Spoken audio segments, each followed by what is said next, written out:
vi ringrazio per essere qua. Stasera abbiamo come ospiti degli artisti che ci parleranno di una storia di un artiglio della seconda guerra mondiale, ma con una bella particolarità, ovvero tutto in lingua veneta.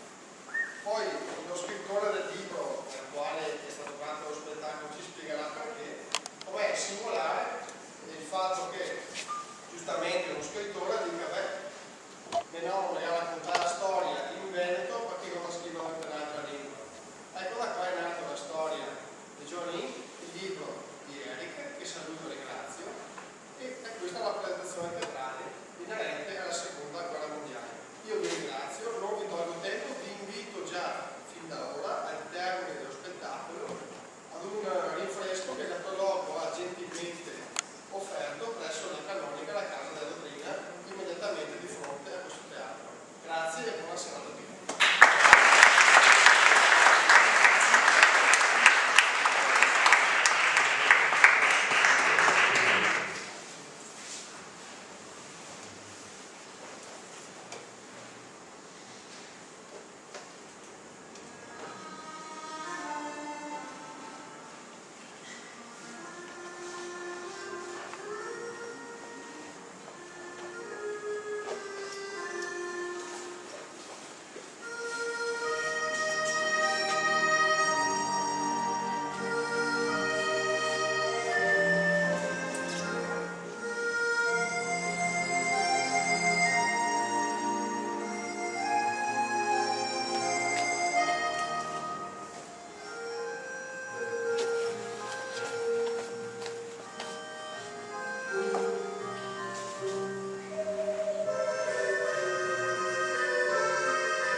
Bisogna, come dirlo, cominciare adesso a contare tutta questa storia, perché dei anni di ne passa tanti, cercherò però di fare il meglio che posso, sperando di farle capire bene quello che ho passato. Volta che non si ha, perché qua è lungo il fisolo, lungo.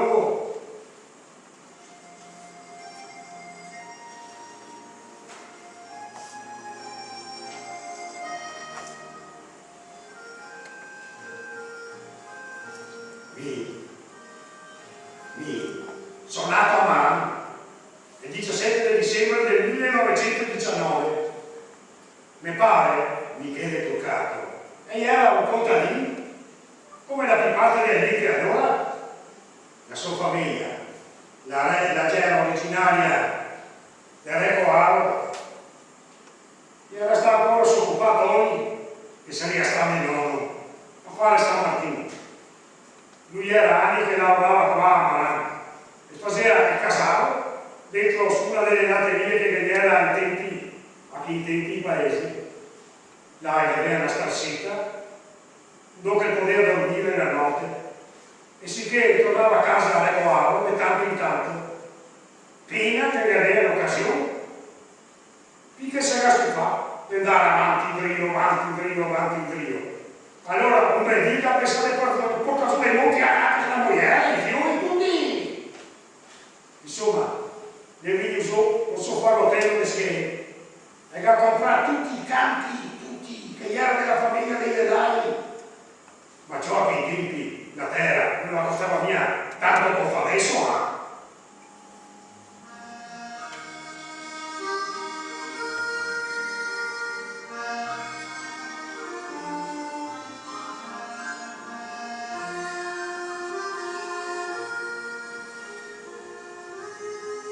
La maledetta cartolina.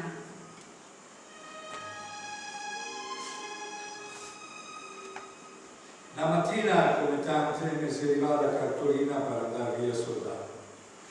E ero indirizzato un carto natale, ma il vero è che in prole nessuno mi conosceva con quel nome lì, perché tutti mi aveva sempre chiamato giovani o giovani. A dire il vero, anche che il nome lì lo avevano parlato un po'. Ciò sti anni si aveva sempre al manco un soprannome. E il mio c'era il Moro Scorsatero, sa che mia mamma la era sforzato di cognome e lì era nato in della vecchia casa dei suoi. Ma come mai che mi chiamava Giovanni, se dai documenti risultava tale?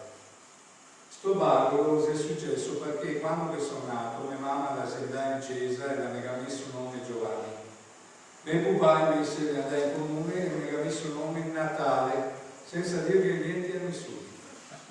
Tutto perché in strada che si è venuto in mente che da giovane aveva un amico che già era nato il 17 di dicembre come me. E questo tipo si chiamava proprio Natale e si che ha pensato di chiamarmi come lui. Ma torniamo adesso al giorno che mi serviva la cartolina. Anche in tempi là che era uno che veniva a casa nostra a aiutarmi a lavorare e lo chiamava Tony Finanza perché da giovane già stava via delle finanze. So che mica aveva da andare via salvo e a Sovia è venuto il megalito. Ah Moro, sono di entrata settimana andata. E difatti il sabato arrivò in presa, era il 9 di marzo 1940.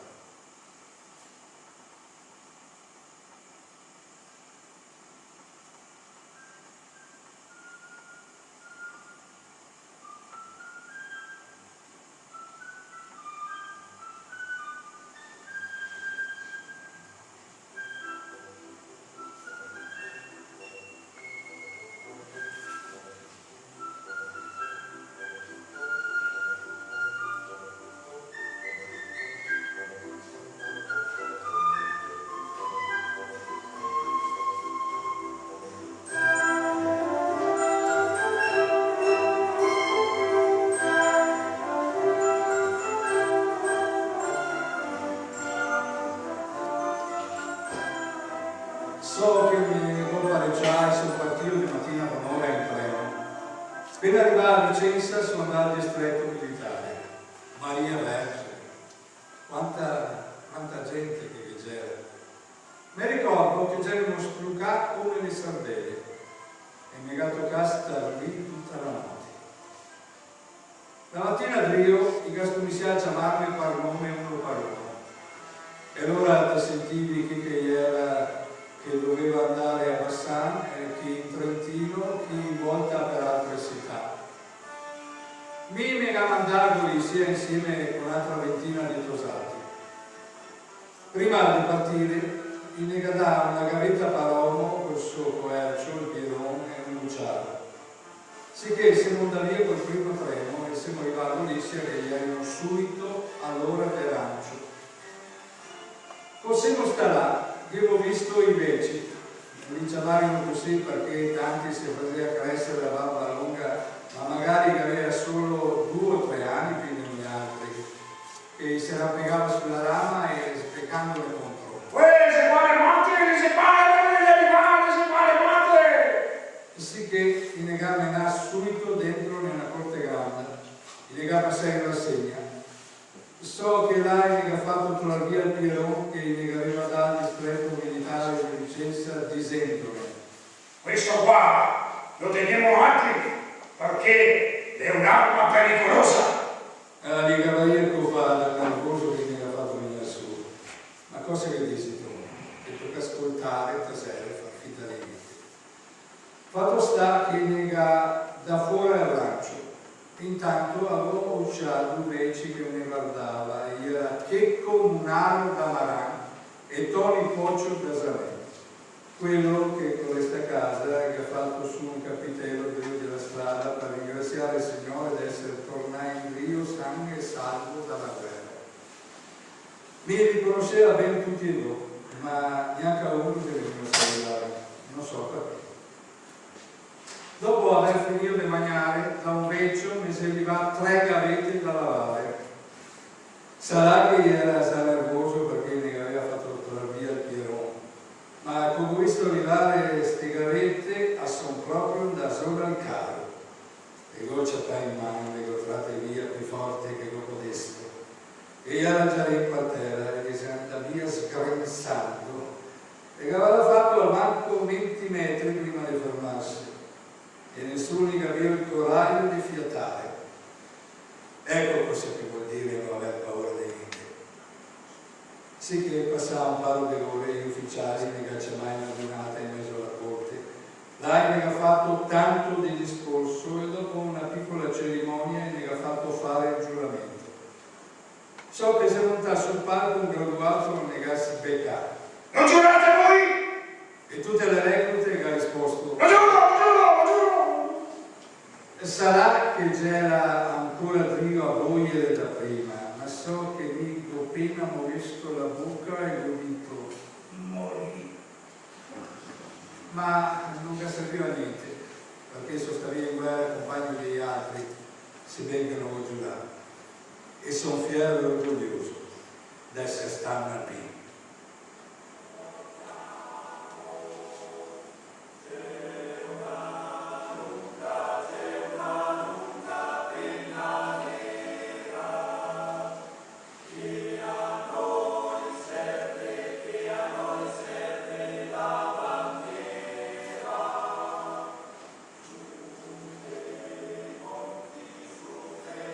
E un primo pugno.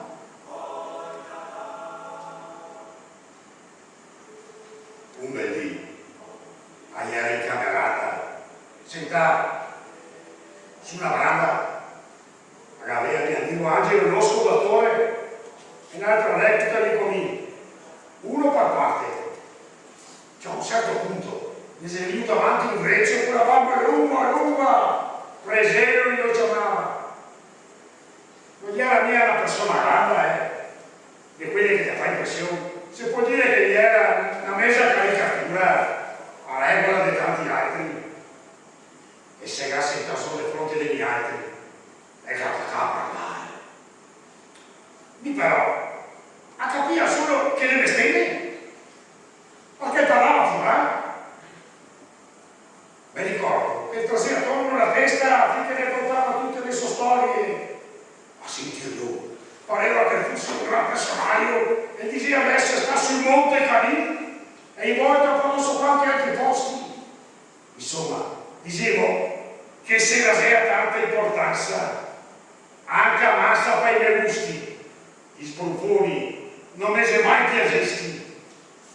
Fatto sta che trando torno la testa mi si è preso per terra il capello e lei era finito proprio sotto le mie gambe, sicché mi ha guardato dritto negli occhi e mi ha detto: Ti ho messo il cappello, Matra. toccalo su! Aveva risposto lì.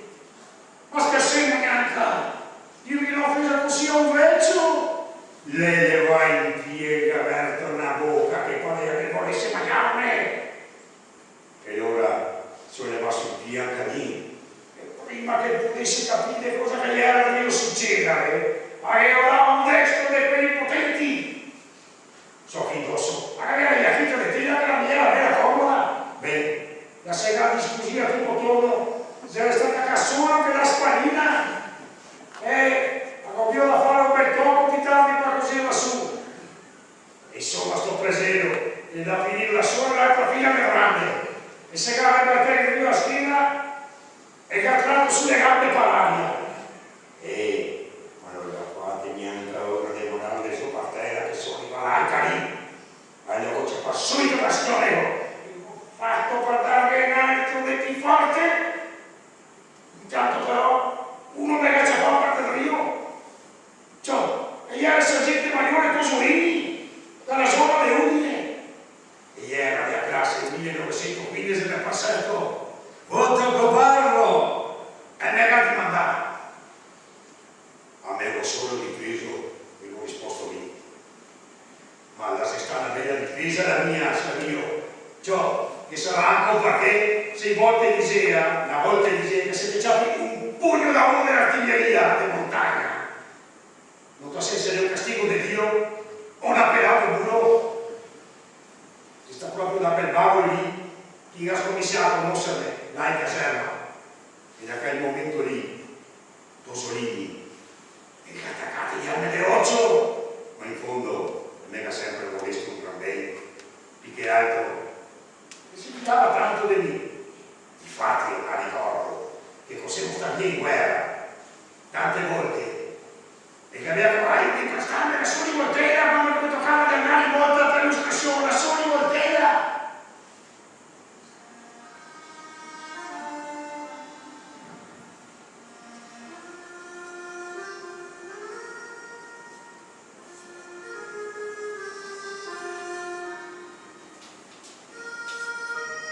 La comunione alpina.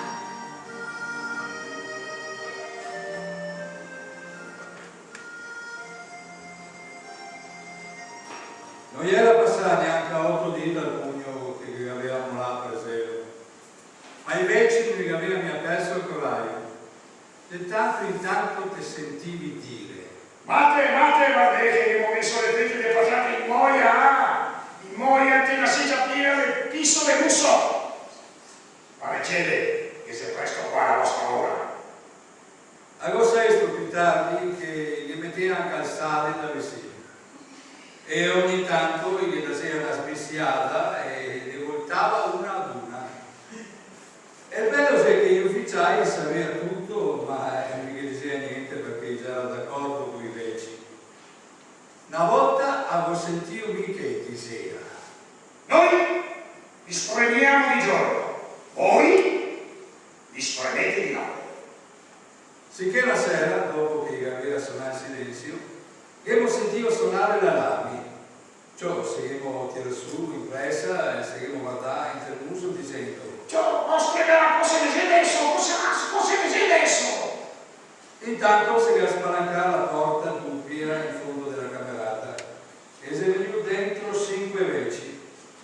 4 li teneva sul baldacchino da processione fatto con altrettanti pali di legno dritti e una quarta persona.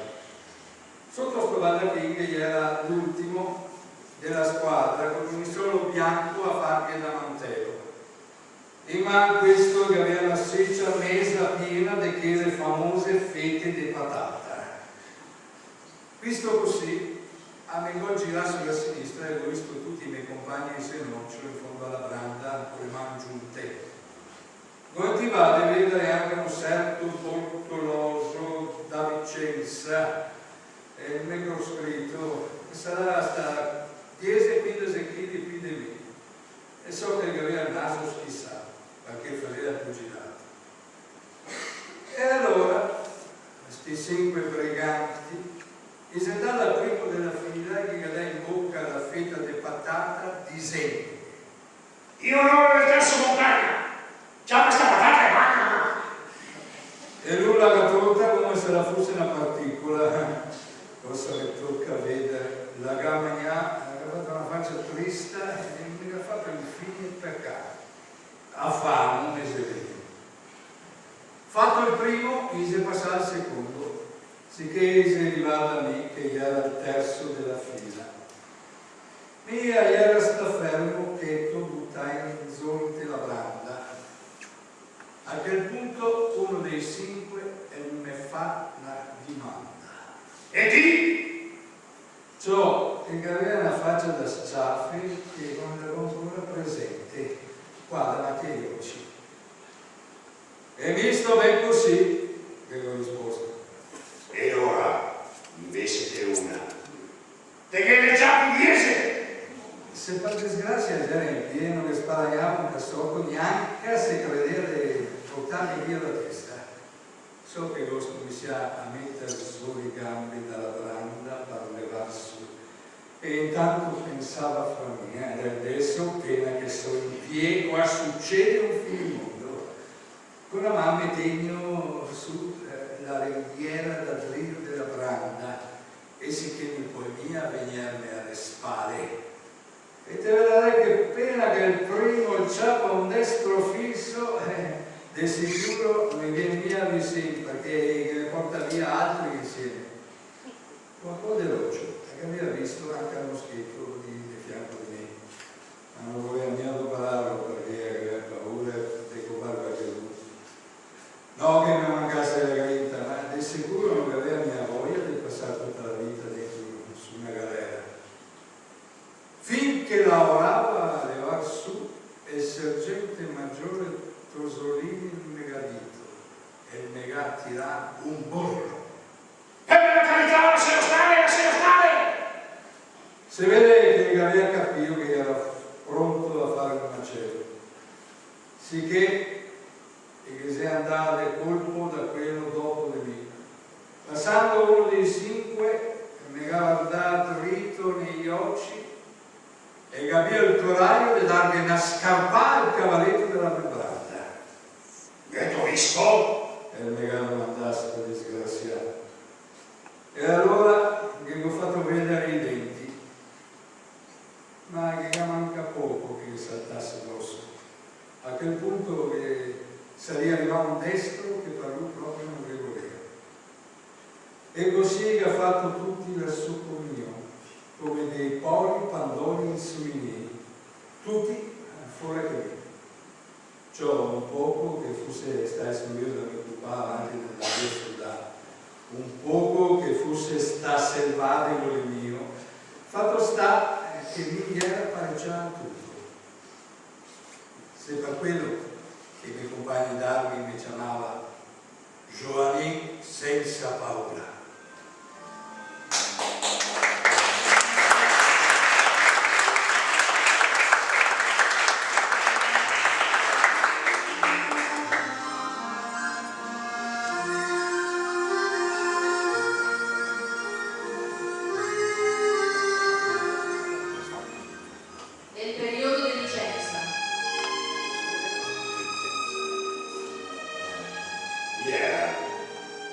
Ieri, il 2 settembre del 42, sono partito dai Balcani, a venire a casa in Vicenza.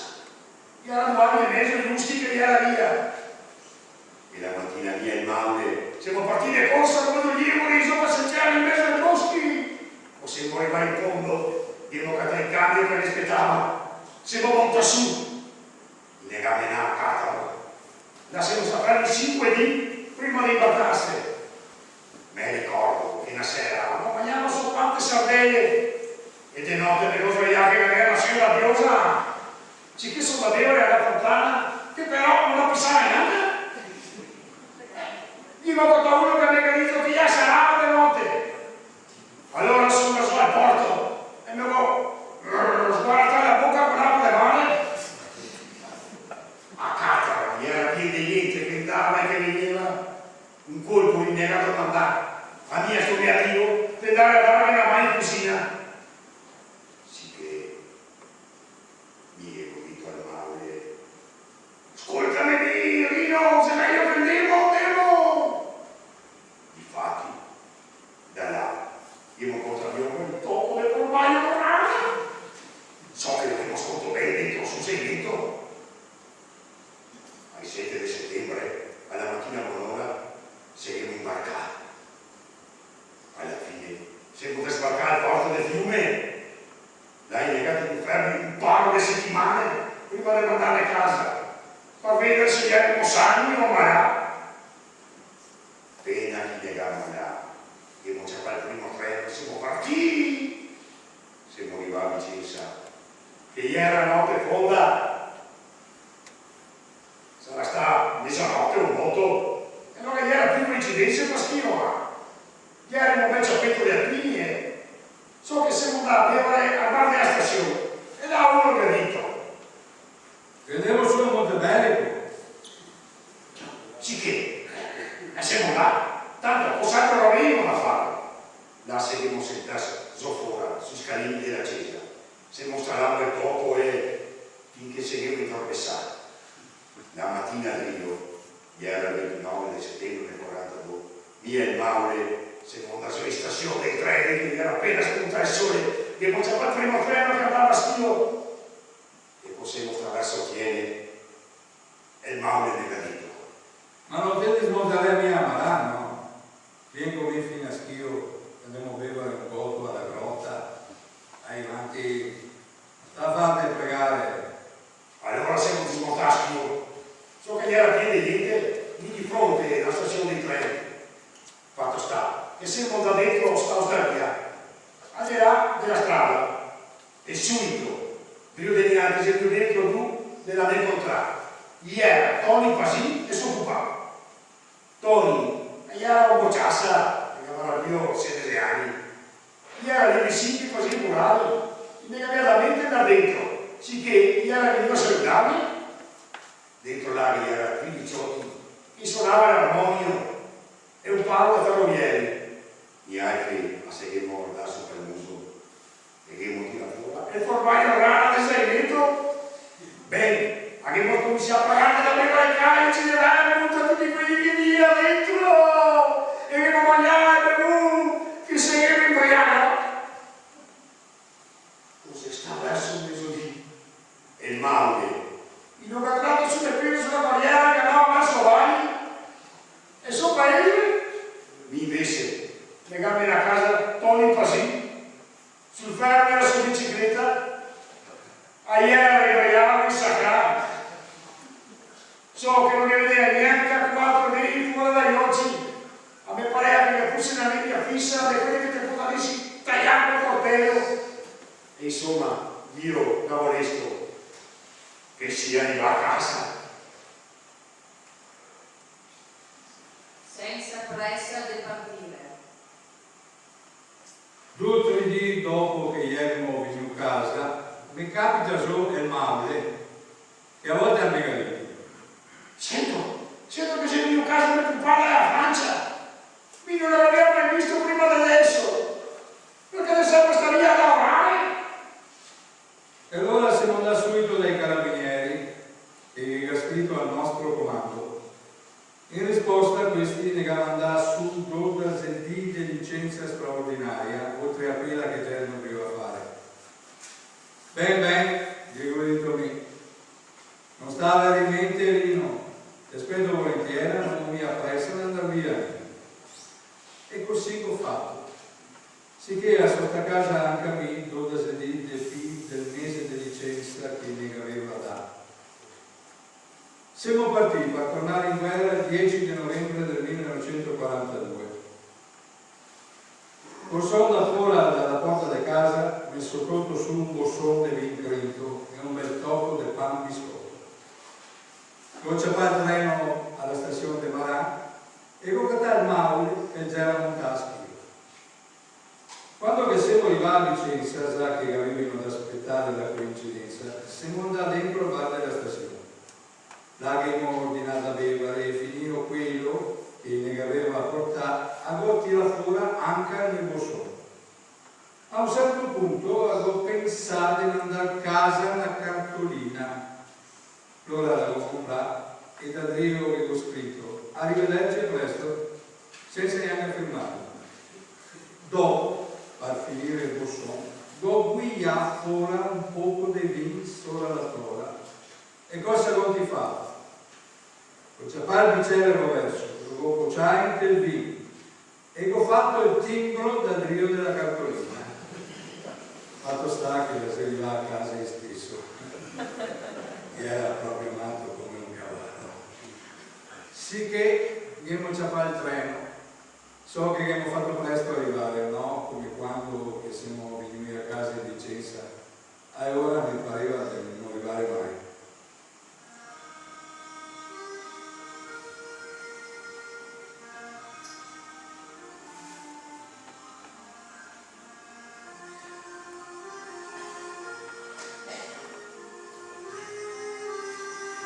E rientro al corpo.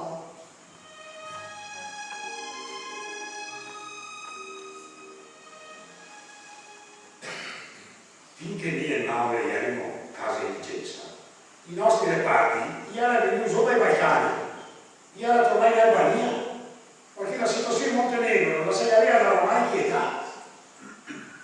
Quanti da dentro il territorio albanese, in Megaconta, chi si aveva capato in una valle stretta, non che passava un torrente. Una notte, dopo non so quanti dì di piova, sto torrente, e se aveva fatto così grosso, che aveva portato via anche un soldato al palo dei muri, il capitano che aveva provato a darmi una soca, a tirarmi una soca, ma che salvarlo. Ma non che era sta niente da fare. Il luogo di Ocatà, e lì dopo, morto era. Mie mamme, se moriva il corpo al 19 di novembre, i nostri compagni erano fermi a Scutari, appena dentro l'Albania. E la volta mi ricordo che Rino, dove salutavo che era, invece a me, non sono mai megadito. Avvocato, ti sia escluso da tutti i servizi in attesa del processo. Bello! Buonito lì, così a manco mi era poso. Passava qualche dì, un colpo, ma solo dentro sulla mia tenda. Avremmo dopo per dire da campo parola in dotazione, dopo. E ho visto che me ne mancava una, cioè non mi era mai sparito niente fino ad ora. Vedete, io sono nervoso che non avevo mai visto mai. Sono andato al sergente maggiore Tosolini, avevo tirato fuori la pagamento davanti agli occhi e avevo di mandare. Davvero sta fatto Solini? Sì, ma che? Se sapessi chi che mi ha portato via la copertina, a voler consumare per la dama forza del musano. Fammi la carità, ordine mio. Va subito in fureria, togliere una di nuova. Allora sono andato.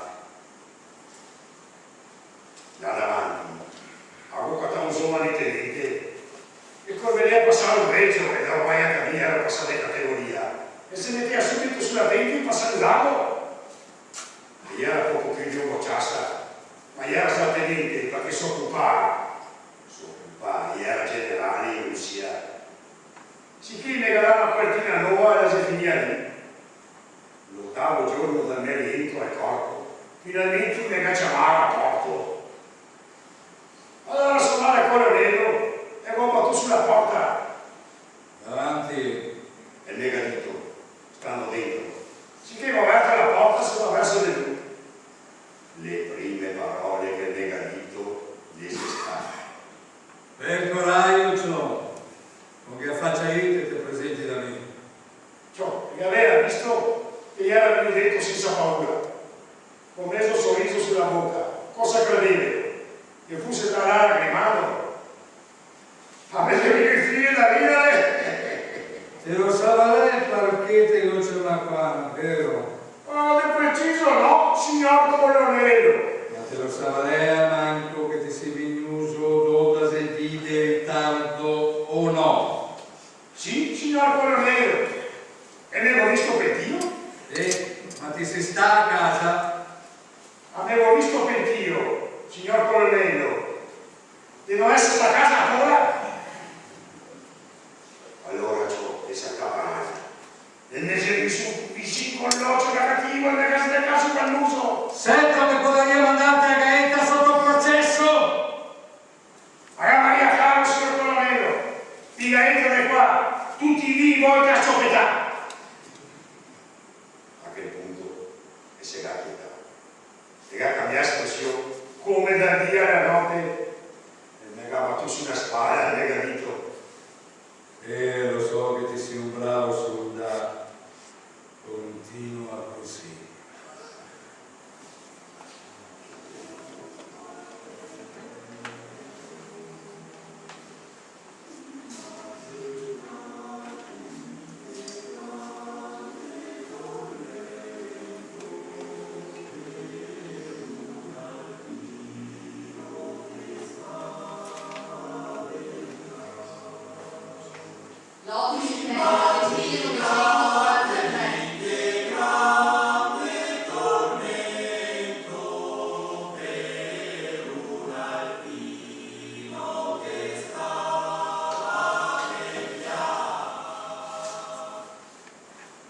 Ma mi ricordo come se fosse adesso, così veniva l'8 settembre 1943. C'eravamo a Gialina, il nostro accampamento, che a sera mi era di guardia al peso. La mia batteria di artiglieria alpina aveva in dotazione 6 pesi, 4 canoncini, 2 mitraglie pesanti e mi Gerardino tendere un canoncino. Poco dopo le 7 si passato 2 alpini lì davanti e mi gadito. Se non sa ascoltare radio giornale, mi gadito, che si sta l'armistizio, sono io che sento la guerra, ma non con gli altri. Radio giornale, io non lo aveva mai sentito menzionare. Non so neanche dove che fosse da ascoltarlo, magari dentro sulla tenda degli ufficiali, perché non stava lì, se no dove. Fatto sta che 10 minuti dopo si arriva fuori gli ufficiali, che aveva una faccia bianca come la morte. Subito il negadito di puntare l'artiglieria verso l'accampamento tedesco. Bisognava apparecciarsi a tutto in attesa di ordini, perché neanche a lui sapeva di preciso cosa fare. Non aveva nessuna disposizione né dall'Italia né dal comando italiano di Atene. Pena che se stanotte, è sicuro la più lunga di tutta la guerra, vista la situazione, i greci che attaccavano andavano a dire che se gli altri che avessimo attaccato i tedeschi da davanti, lui li gavaria a attaccare le spade. E era proprio convinto. Ma come si faceva a mettersi a sparare contro i tedeschi? Cosa sarebbe successo dopo? Anche perché pochi minuti dopo i tedeschi negavano da dire che se gli altri li avessimo attaccato, lui li gavaria a sparare anche un colpo e si gavaria a rifiutare, anche se avesse più l'ordine di farlo. Magari queste leggere parole vengono fuori proprio dal generale del comando della prima divisione di montagna tedesca, che già era tanto amico del nostro colonnello, perché aveva fatto tutte le scuole insieme in Germania. Ciò, sto colonnello, egli era un gran personaggio. Egli era staconsole del monaco di Valera e diceva che parlava 7 lingue.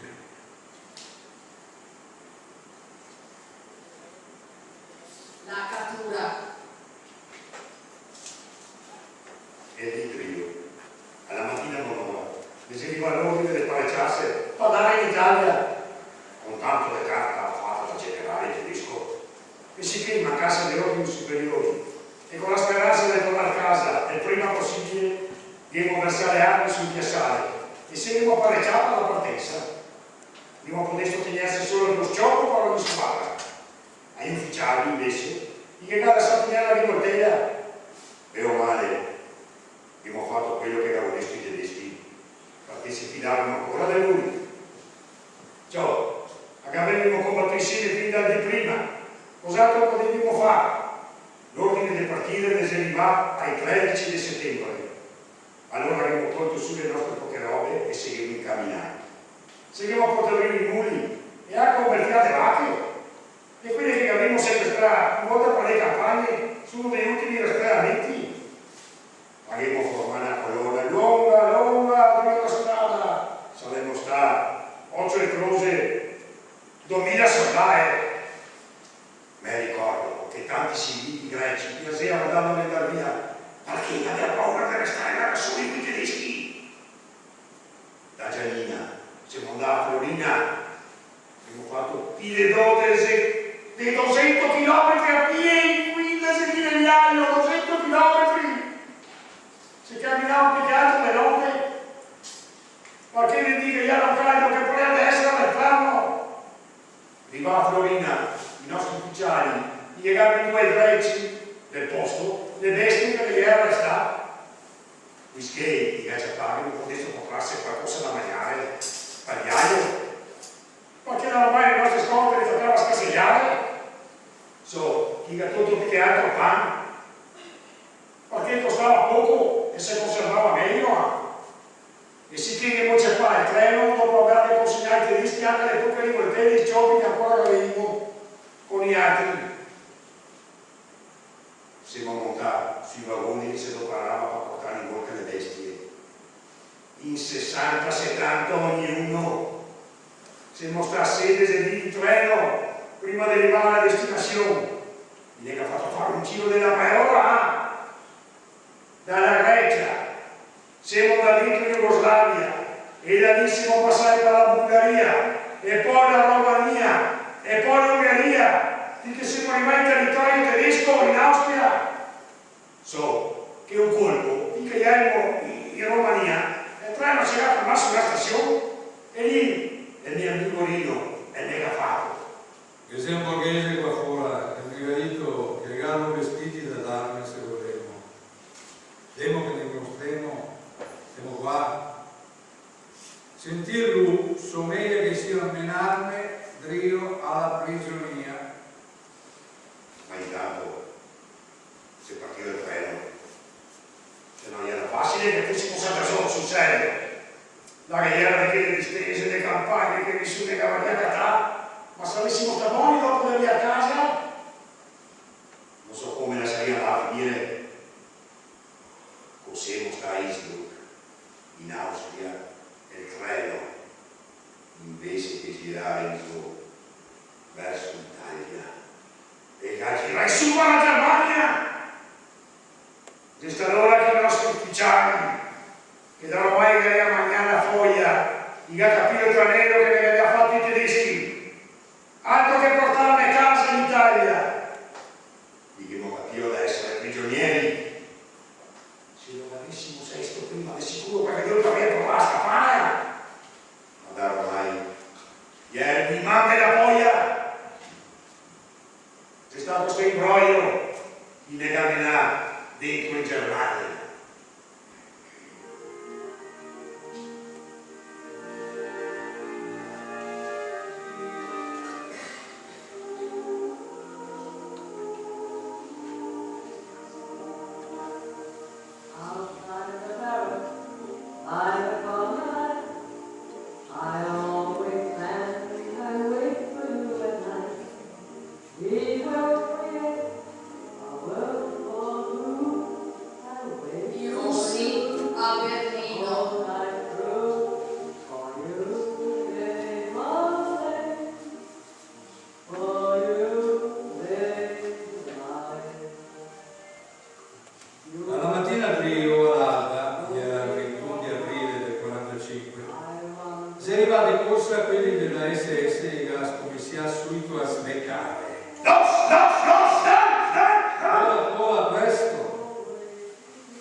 So che gli era picchiato prigionieri italiani perché i tedeschi l'aveva proprio a fuoco con gli altri traditori.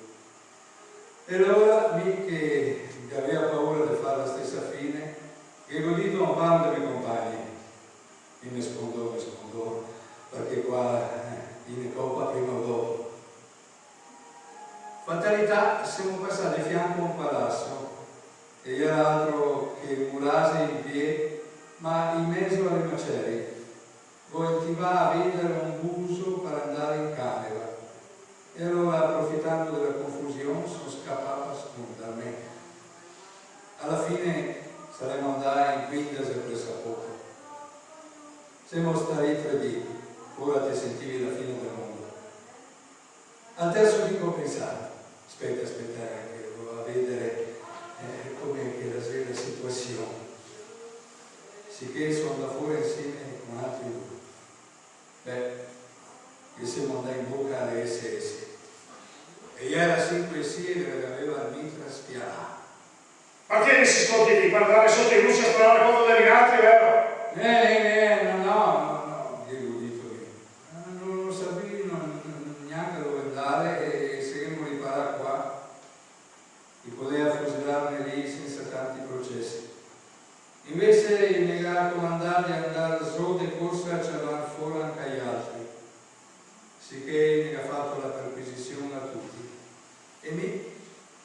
che aveva il zaino più grosso, non mi neanche guardato, neanche a palpare, non mi per fortuna.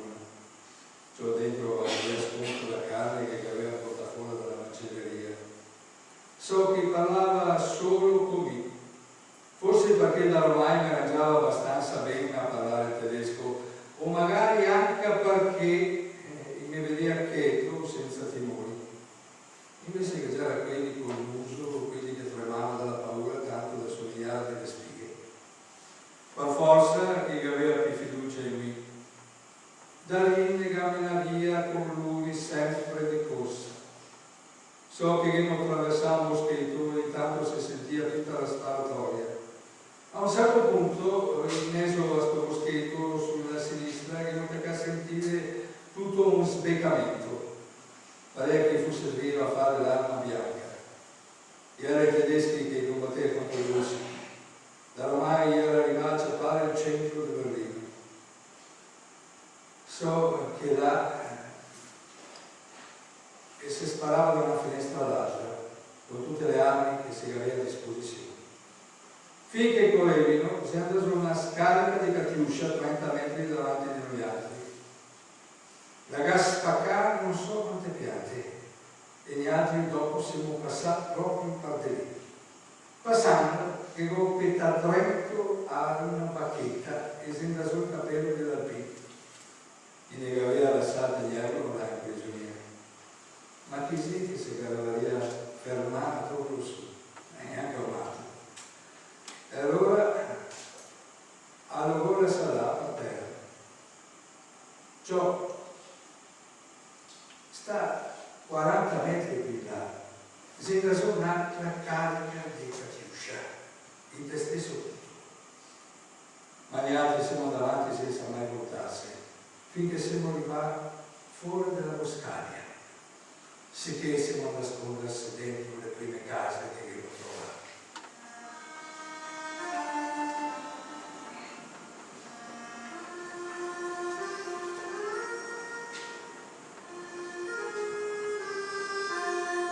La barcata.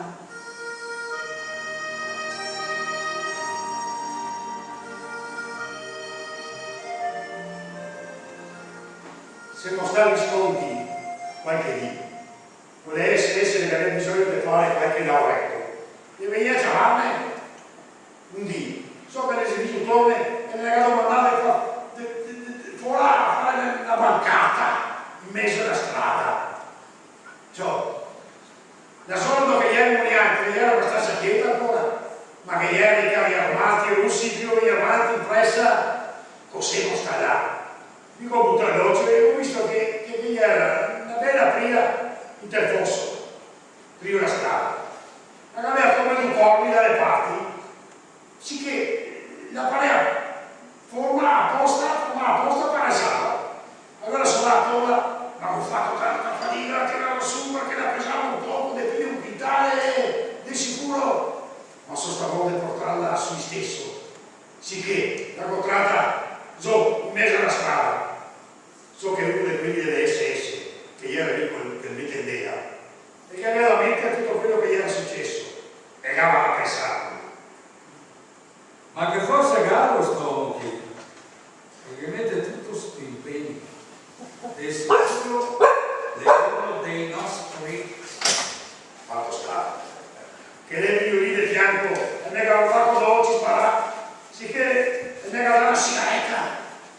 E me la capi via e se ne via una caparù a quel punto mi ha detto che era 50.000 soldati tedeschi pronti a venire via dal fronte americano per parare fuori i russi da Berlino.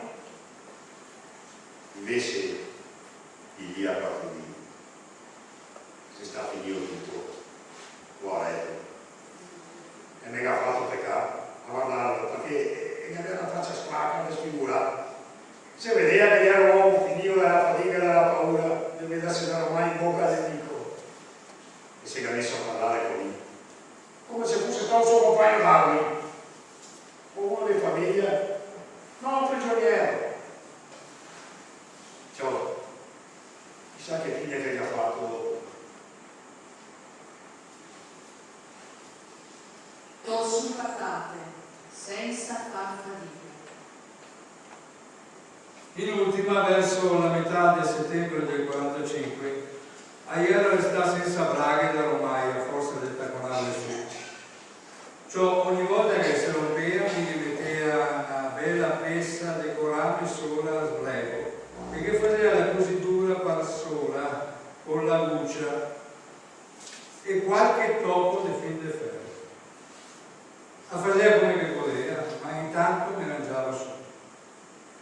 Però aveva ancora la mantellina che mi aveva dato sia prima di partire per la guerra. Sicché avevo attaccato a mandare in volta se c'era qualche buon da fare il lavoro del sacco. A voleva farmi fare un par di braghe nuove doparando proprio la stoffa di sta mantellina. Finché un toso che c'era lì e mi fa. Mi viene ne conosco uno! Casa in Italia e fa proprio il salto di professione. E allora mi camminava questo, mi pare che fosse da Vicenza, se non sbaglio. Posso stare là e mi ha tutto le misure e sicché mi capisco. Sì, te le fa subire le braghe senza problemi, basta, che te ne dai la mantellina e con quella te faccio tutto. Ah, per il pagamento? Io domandavo. Donne, quello che te viene, non sa stare a avere in mente queste robe qua. In qualche maniera se mettiamo d'accordo avanti. E allora ti pago un sacco di patate, dico risposto qui, perché non mi avrei saputo cos'altro dire. Proprio in quel momento si salta fuori quattro tusi e vegliare lì vicino e che aveva ascoltato i nostri discorsi e mi galini. Ciò ditelo quando che te ne patate, che mi manca di altri motivi. A gavarissimo cavolo che tra su qualcosa da mangiare. Va bene, stiamo d'accordo così, dico risposto mio. Dopo qualche dì si è capitato un mito di andare. So che ho pensato, ancora bisogna che vai per forza a togliere le patate, perché da ormai le braghe me le ha fatte. E era giorni che guardava sempre il tempo, aspettava che fosse notte scura senza luna. E allora, fino a che sia stato possibile, sono andato ai tusi e ho detto: ciao Giuseppe, ma te che mi stanotte? Beh, qual è la carità? Che Dio te benedisca, sa. Dite che da essere professione, anche a casa, anche non pensare che sta un po' quieti in altri. Non avevo mia voglia di rischiare la pelle con le patate. Sicché sono da via da solo, come sa con spalla. A Salerno che aveva da andare, perché aveva fatto un giro il dì prima finché ieri in volta a Auselli. Mi ricordo che mi toccava passare anche a un fosso con l'acqua che mi arrivava a metà panza, ma non la mise mai da dritta come quella notte. Difatti, appena arriva sul posto, uno dei tanti campi di patatare che c'era là, allora sentì un fiato movimento. Allora sono davanti pian pianello, non vedeva niente perché era proprio scuro. Posso stare 5-6 metri da noi che veniva sto rumore, ho fischiato piano. Si era sentito subito silenzio. E allora ho fischiato una volta a un fiato forte. Beh, si era sentito gente scappare via come se fosse un branco di caprioli. Avevo i fiari, adesso sono da là. Per terra c'era tutti i fagottelli pieni di patate. Arrivo a svuotare dentro il sacco e so che non è che si sta neanche a niente. Mi ha toccato, sa per terra un fagottello mezzo pieno, esattamente. Sicché avevo legato la bocca del sacco e sono tornato a casa contento. E la mattina al Rio che devo portare il sacco in cambio delle braghe. Un paio di giorni dopo sono passato a piedi proprio per là e ho visto il barone del campo, un borghese tedesco che già al Rio cavava su le patate, come io, quelle che erano restate per terra, sicché avevo pensato di andare a far docciare. Appena che sono arrivato là, gli ho detto: ciao, ti dà una mano quattro sulle patate, no? Io lo scappo proprio bene. Guarda minacce che ne manca. Insomma, quanti generi. Casi, va, e pensare che alle notte di manca con scopo me l'ha fatto proprio sopra il naso. Se solo io avessi saputo cosa che era successo, ma non poteva mia immaginarsi. Hago sempre più un muso da tolla qui.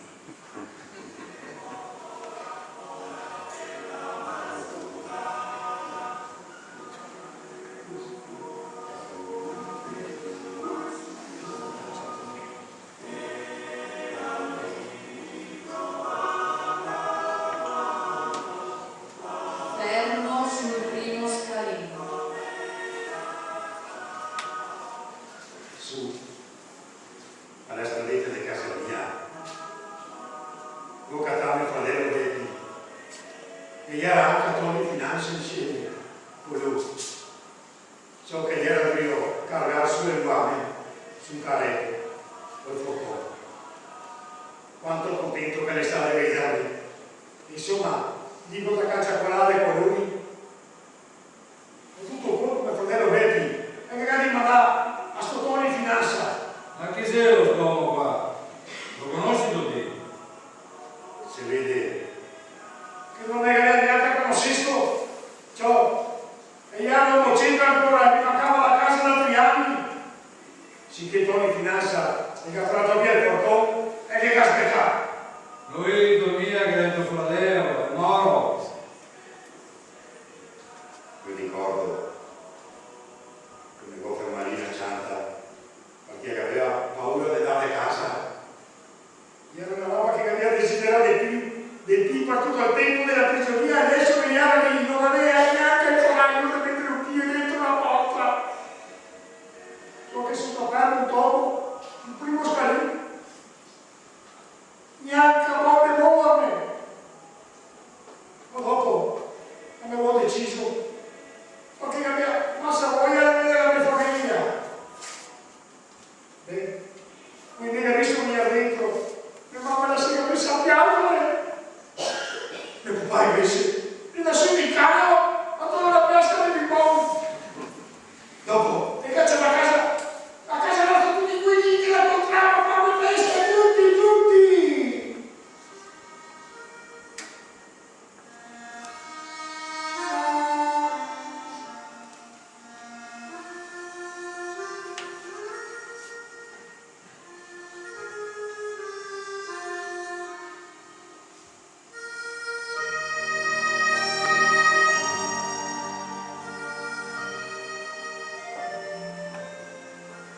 E ricordo sempre vivo. Anni dopo il capitano Giacomelli venne a invitare tutti a casa sua della sua villa di Fradamano, un paesetto vicino di Udine. Ciò lui era il conte di Fradamano, e sicché siamo andati. Ma mi ricordo che del parco di fronte della villa, che c'era delle piante alte con le buone grosse, io non so quanto invece che ne fosse stato. Laghi, un magnale, Gesù, tutto offerto da lui. E che aveva chiamato perfino la banda del paese pastorale familiare. E dopo ne ha fatto visitare le sue cantine. Più avanti ne ha chiamato anche a Bassà, quando per certe parti della divisione Giulia si era spostata a Gorizia. Ed ora saremo cattati dentro sulla caserma di Bassà, e là abbiamo fatto una mangiata tutti insieme. Quanto vinca che abbiamo bevuto che ora. Di fianco di me so che si aveva sentato il sergente maggiore Cosolini, che dopo la guerra c'era da fare il consiglio del suo paese. Quanto bello che c'è stato vedersi tutti e pensare davanti a un piatto di pasta asciutta, tutta la fame che abbiamo patito in volta per il mondo. Ma per fortuna c'è solo ricordi. Ecco, questa è la storia. Raccontarvela che ho messo molto di tempo, ma spero manco che per voi altri sia sta bello ascoltare. Ciò con gli ragione so che restava a bocca aperta finché ascoltava le storie che raccontava i vecchi. Da ormai sul mio vecchio cammino. Ma il mondo non è più quello che vola. Adesso tutti corrono, tutti spessega, non c'è più tempo per niente. Ma sapevo cosa che vedevo lì? Perché che spesso che ora. Intanto noi altri abbiamo cioccolato gusto, come che si faceva sti anni. E credimi che non c'è maniera più bella di passare il tempo che il Signore mi ha regalato. E sono fiero e orgoglioso di essere stato nel Pino. Giovanni ha 95 anni e vive ancora avanti. Sono certo che se fosse presente ci direbbe: ma siamo avanti, tu gli dai, tutta la stagione, devi l'allegria, non posso capire che la vita è bella. Ciao Giovanni, ti volevo bene.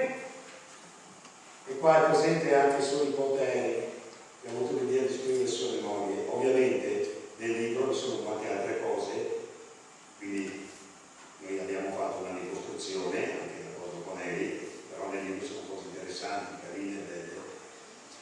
E lui che ha avuto l'idea di scrivere questo libro sulle sue memorie, cioè quelle del nonno.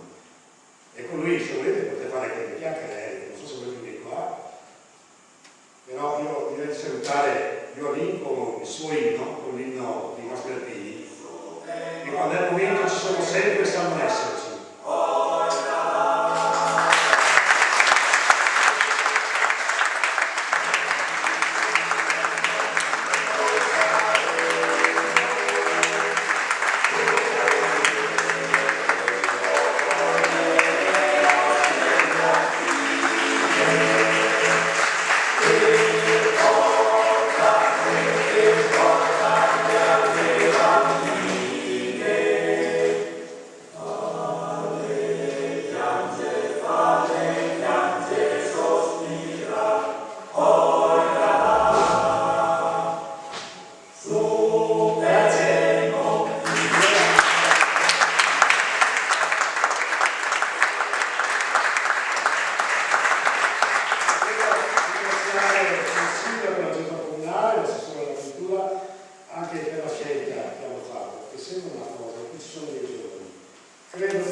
Quindi grazie a voi, e se volete fare il signor Sindaco, Eric, e che è con lì il signor Pretto, Eric, che ha portato il libro, nel fondo lo trovate.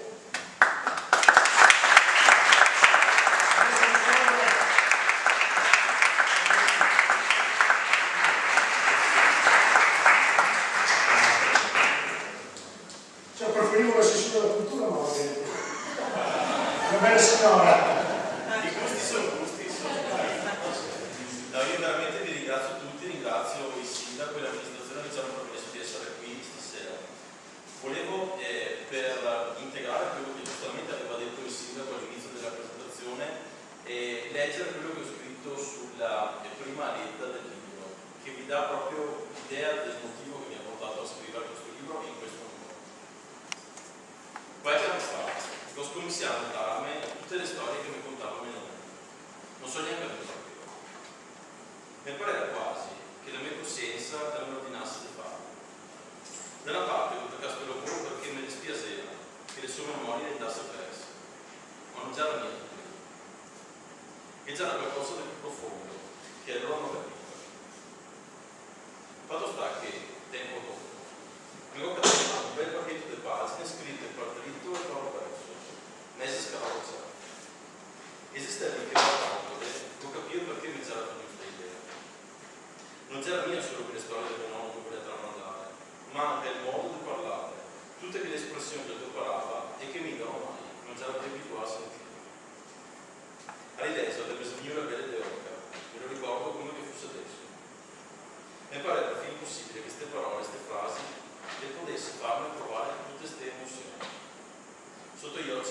tesoro grande, che qua pensa subito di partire con tanta altra gente. Se sta così che partire sta mia avventura, che mi ha portato a applicare il libro La storia di Leonardo senza paura. Grazie mille.